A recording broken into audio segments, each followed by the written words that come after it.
Americans with Disabilities Act defines service dogs as dogs trained to independently do work or perform tasks for people who have a physical impairment. A physical impairment qualifies as any kind of medical disorder or condition such as blindness, depression, heart disease, etc. Potential service dogs must be carefully trained to take specific actions when assisting a person. For example, a person who has epilepsy may have a dog that is trained to detect the onset of a seizure and begin preparations to help its partner avoid injury during the episode. Many people with disabilities may have more than one service dog. For example, a person who has a hard time walking or someone who has a visual disability and a seizure disorder will need one dog to assist them with wayfinding and another dog trained in seizure protocol. Under the ADA, emotional support or therapeutic comfort animals are not considered service animals because they have not been trained to perform tasks for someone with an impairment. As well as being trained for people with disabilities, police officers train them to be working dogs. They train the dogs to detect drugs, explosives, criminal suspects, evidence searching, apprehending a suspect, and to protect their owners from assaults. Most dogs are German Shepherds because of their sense of smell, protectiveness, high level of intelligence, ease of training, and sociability. We talked to some professionals about their experiences owning, training, and working with service dogs to get a better understanding of the true impact these animals have. In the following interviews, the owners and trainers of the service dogs referred to their dogs as he or she. This is Dr. Jason Friday, founder and head therapist of Redemption Psychiatry. He has a therapy dog at his office named Falcor. A service dog is an animal that can be able to perform certain tasks for people, and it can be a lot of varying tasks that they might be able to perform, so it depends on what the handler or the owner needs them to do.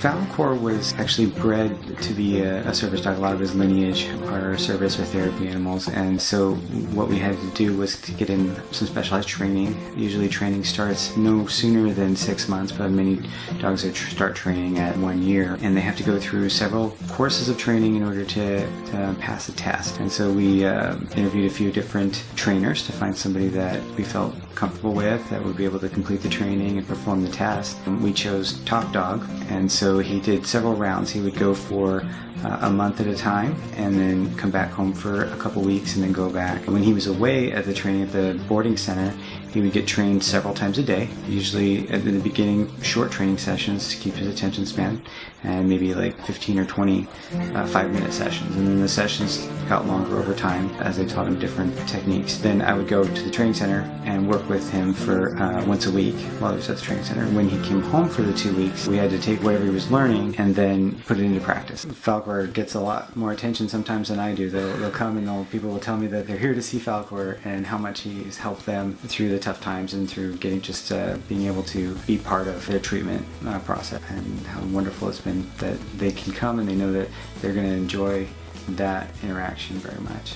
So he helps out a ton. A lot of people ask me about when they see Falcor, they want to know if they can get a service dog for themselves, and I think a lot of people think on terms of I have to have some really majorly debilitating disorder in order to qualify to have a service dog, or whether it would be worth having a service dog. And realistically, no. I mean, the dog provides such a great connection with their handler. Most anybody who deals with any kind of emotional problem could benefit from having a service dog. But I think that because it's rare that somebody will actually have a service dog, they think that it's not for them. And realistically, just like not every person who has blindness has a seeing eye dog, or everybody with a seizure disorder has a seizure detection dog, it's not that it wouldn't be a good thing. It'd be a wonderful thing if service dogs were more readily available and accepted. A lot of it has to do with the kind of the mystery surrounding, well, how do I get one? Is it something that my doctor could prescribe, or that would be an insurance benefit, or is it affordable or attainable? Could I do some of the training myself? And because there's so many questions around it, people just don't know where to start and whether or not it'd be right for them. But if somebody really wants to know and if a dog would be right for them, I really recommend going and talking to a trainer about it. This is Susan Woods, an administrator at Corona del Sol High School. She trains service dogs for the blind and has produced many successful service dogs, including her last puppy, Holmes. I'm training the service dog for guide dogs for the blind, so it's to help a person who is blind or visually impaired have a companion and have someone to lead them. He is a partner with me. Trains everywhere. He's here at school with me. He goes to stores and church and restaurants and movies with me. So he's with me most of the day. If I leave him and go out, he's creatively home. He hangs out with me. He goes to stores with me, goes to restaurants. It's just an integral part of my life. The Arizona state statute says that service dogs in training have the same rights as a service dog. So they have public access to just about everything. The only real restriction is a zoo. They don't want you taking it to a zoo just because of the other animals. Yeah. And if a restaurant was or place was to refuse us, they don't want us to challenge that. They prefer us just to walk away. To be fully trained, they go back up to guide dogs and work with a trainer there who has been trained specifically to work with visually impaired and training the dog to be a service dog. Guide dogs learns how to stop at curbs, cross the street in a straight line, guide the person to exits and chairs and poles, help them to go around obstacles, and be a companion, basically to be their eyes. They don't actually direct them. The person, their partner, has to tell them where to go. They mostly use the Labradors. They use about 90% of them. They do some crosses between the golden retriever and the lab, and then they also do some goldens as well. They have to not be easily distracted. They have to be very healthy and fit and strong. Can't have anything medically wrong with them. They have to be friendly, obviously, companionable, wanting to work. Some dogs really don't have that drive, and quick to learn as well. My name's Quinn McGrath. I'm a junior. This is Guffman. I train guide dogs for the blind. Right now he is in training. We start out, we get him at 8 weeks old, and we go to about 14 to 18 months old.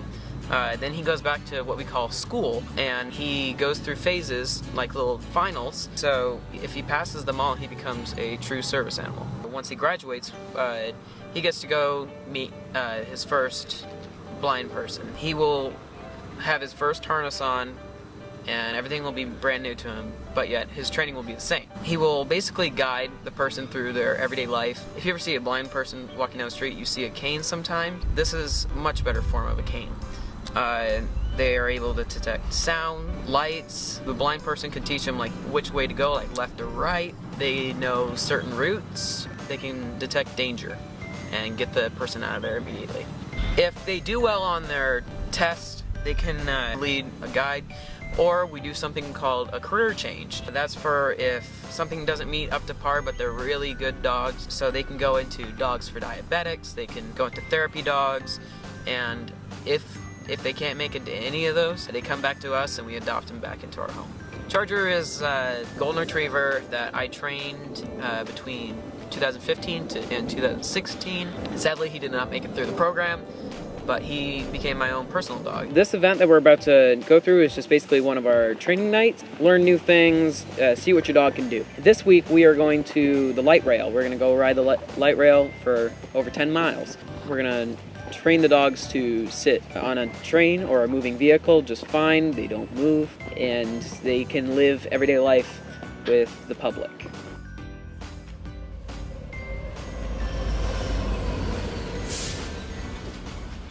We're actually on the light rail system and coming into downtown Tempe.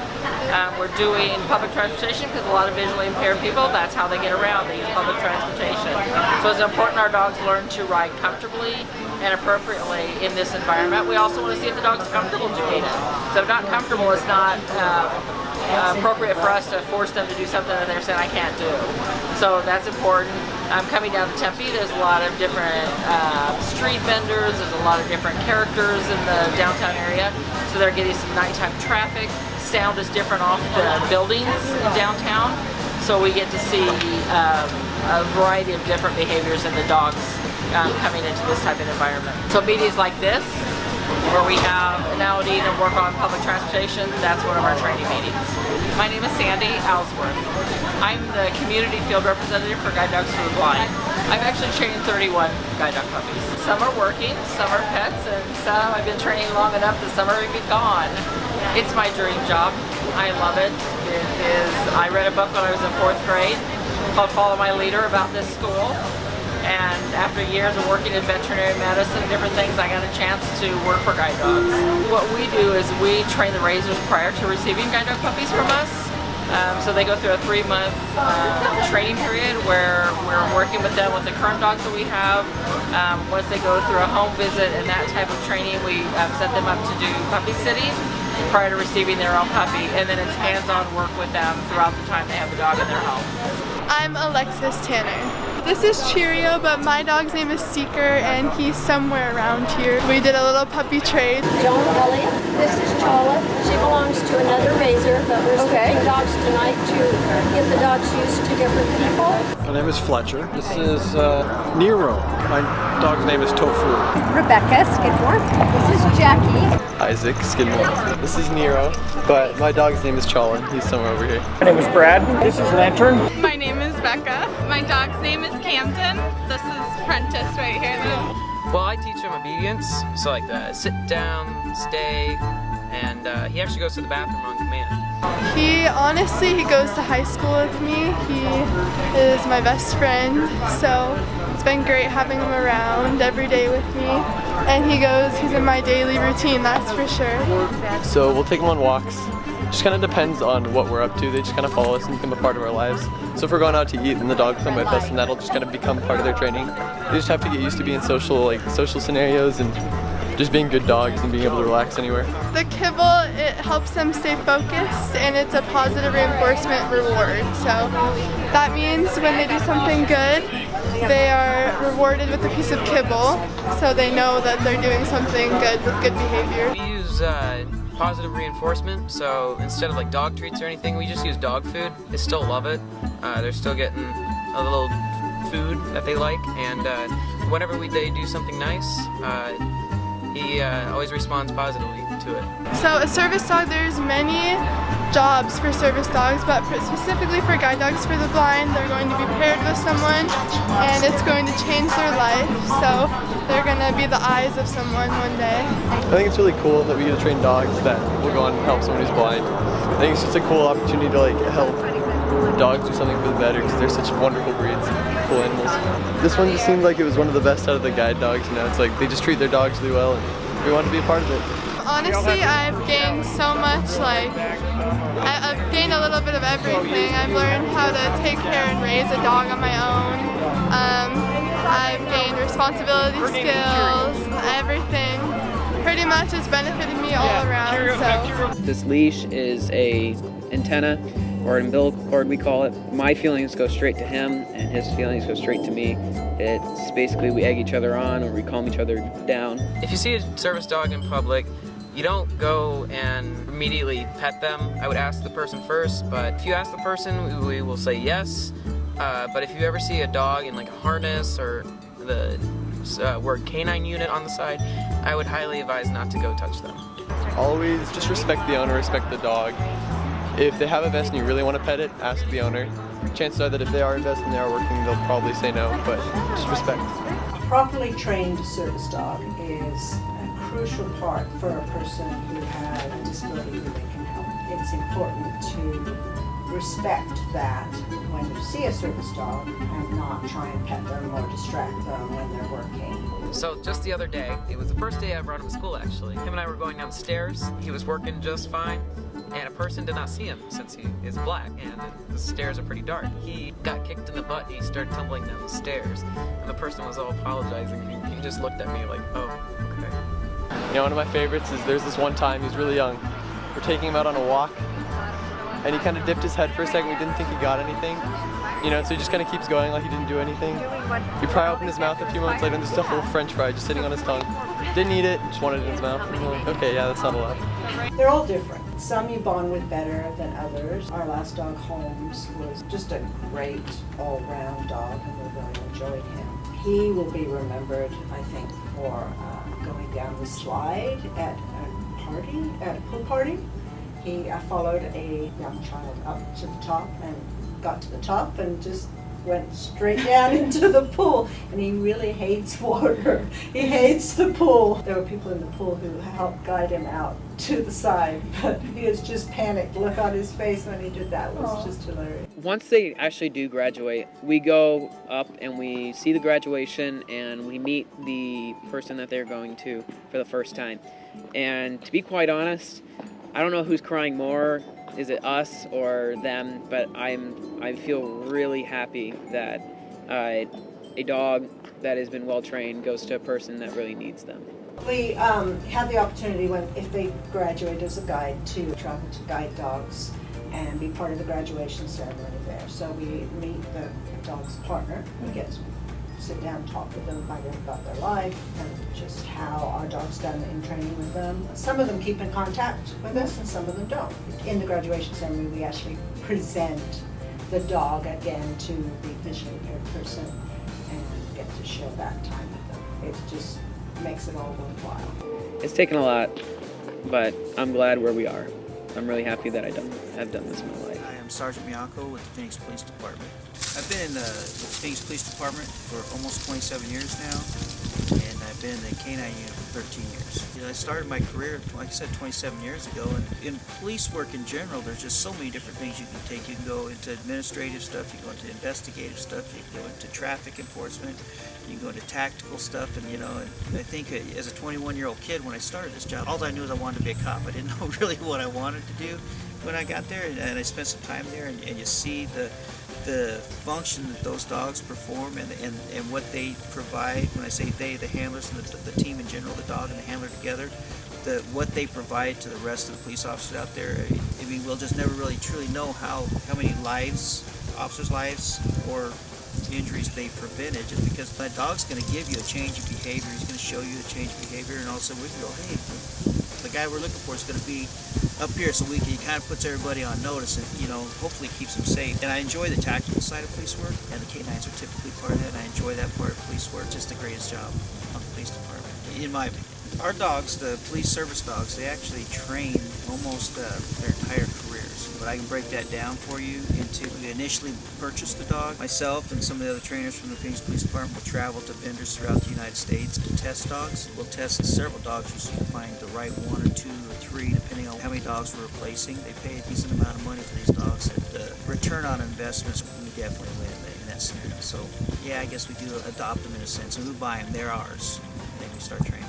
They go through about a 4-month training program, and then at the end of that training program, they start answering calls and being used out in the street. They're mandated to get at least 16 hours of in-service training a month, but our dogs are every day. If these guys aren't out answering calls, they're usually at a park or somewhere, getting some sort of training, whether it's obedience or whether it's article searches or just something along those lines. They're always trained. I mean, at the end of their career, it's thousands of hours worth of training. Once the dogs finish their basic training, they're set out to go out and find people or evidence. If you look at the police service dog, they're primarily purchased as locating tools based on their ability to find stuff with their nose. They don't reason, they don't look at things and go, there's nobody could be hiding in that garbage can because it's too small. The dog don't look at it like that. He smells for what we can't see. So once they graduate from their basic academy, they start answering calls when people flee from crime scenes or flee from vehicles, or if, for instance, if we came out to this park right here and there was a crime scene here and they were looking for small pieces of evidence, the dog may be used to do an article search. Their ability to smell or their olfactory system is so much greater than ours. They can go out there and they can search this whole grass area, and what they're doing is they're looking for something that's got human scent to it, or something that smells different than the rest of it. All that vegetation right there kind of has an odor to it. The dirt, the leaves, the grass, everything kind of makes up an odor signature. Then you put a knife in there, or say a bullet casing that's pretty small. The dog that's got different odor to it. Our dogs are trained to actually give a passive alert where they lay down and they point to it with their nose. And then their secondary uses, obviously, we can use them as a tool for arrest when people fail to surrender. You got several profiles with the police dogs. So you got a profile where they actually go search for suspects or bad people. They got profiles where they can go track people, where they can take a linear track and follow from point A to point B. They got handler protection, where the dogs actually will protect their handlers. We got article searching. You might have a narcotics detection dog, an explosive detection dog. So when you start talking about police work and canines, there's just so many different facets of it that you could train all day, every day, and maybe not even scratch the surface of it. The canine industry is actually pretty cool as to how they've integrated the canines into the family life. I mean, we really look for a dog that's socially strong, which means that the dog kind of In a little bit you'll get to meet Sid that we brought, and you know, you'll see the difference. This dog, you'll be able to go pet him and play with him and stuff like that, but when it's time for him to go to work, he understands it's time to go to work. So that's what we call socially strong. And part of that is being able to integrate into a family. The handlers take their dogs home, they're fully integrated in families. Most of the handlers, at least on my squad, have wives and kids, you know, families at home, and that dog just becomes part of the family. I mean, it's fully integrated. And then he comes to work just like we do. He puts on his harness and his collars, and he's got kind of like us putting on our bulletproof vests and our gun belts. You know, he puts on his equipment to go to work, and off he goes. He comes home at the end of the day and lays back and watches TV with the family. My name is Brian Walsh. I'm a Phoenix police officer, and I've been employed there for 23 years. And this is my 4th dog, Sid. Black. You know, as far as seeing a police dog in public, we do a ton of demonstrations. They're always out and about. And, I mean, we train in public parks, and I think that's fairly common for a lot of the agencies around the valley to train in parks and stuff. And so the beauty is that the public, who these dogs and these officers are paid to service and to protect, they get to see them. And so the first thing I would say is, if you see one, admire him. The tasks that these dogs perform are phenomenal. They do some just really great things. So sit back, take a look at them, and realize that dog is probably the reason that a lot of people are either in jail or some other officer's not injured. If you get the attention of the handlers, you know, most of the time they'll probably be okay with you coming up and talking to them. They'll ask them questions, admire them, talk to them, get to know your police officer, and get to know your canine that's out there. That's what I would say. You know, I tell you, we often joke in police work that, at least I've joked with some of the guys I work with, that if the dogs had opposable thumbs, that we wouldn't need handlers because they're that smart. You would be amazed at what you can literally teach a dog to do. I mean, a lot of us, as studious pet owners, we put, you know, a little bit of time into teaching our dog how to sit, how to stay, how to, you know, not jump on furniture, how to take the snack easy. If you ever watch these dogs and get a chance to really sit back and watch how they perform what they do, their intelligence is amazing, and their abilities and the abilities to follow instruction and to learn and to do the things that they do is amazing. Dogs like that you see out there on the street working, their courage level is just through the roof, and they're out there, all they want to do is please us, and they're just so intelligent. The stuff that they can do is amazing. That's what I would tell you about service dogs in general, and I believe that to be true with, you know, allergy recognition dogs, the PTSD dogs, any of the other service dogs. I mean, if you just watch what the dogs are capable of when people put a considerable amount of time into them, it's pretty amazing. It's something which I'm able to do to give as almost a gift to someone, to be able to help train a dog to help a visually impaired person. About service dogs, what we're doing here is really cool. I think it's always nice when people respect the dogs, and we'd love for you to say hi, love for you to come up and meet us, and yeah, I don't know, that's about it. Well, I'd just like to say that they are always hard at work, and they appreciate all the support, and us as a group, we appreciate it, and we all hope they do a great job, so thanks for watching.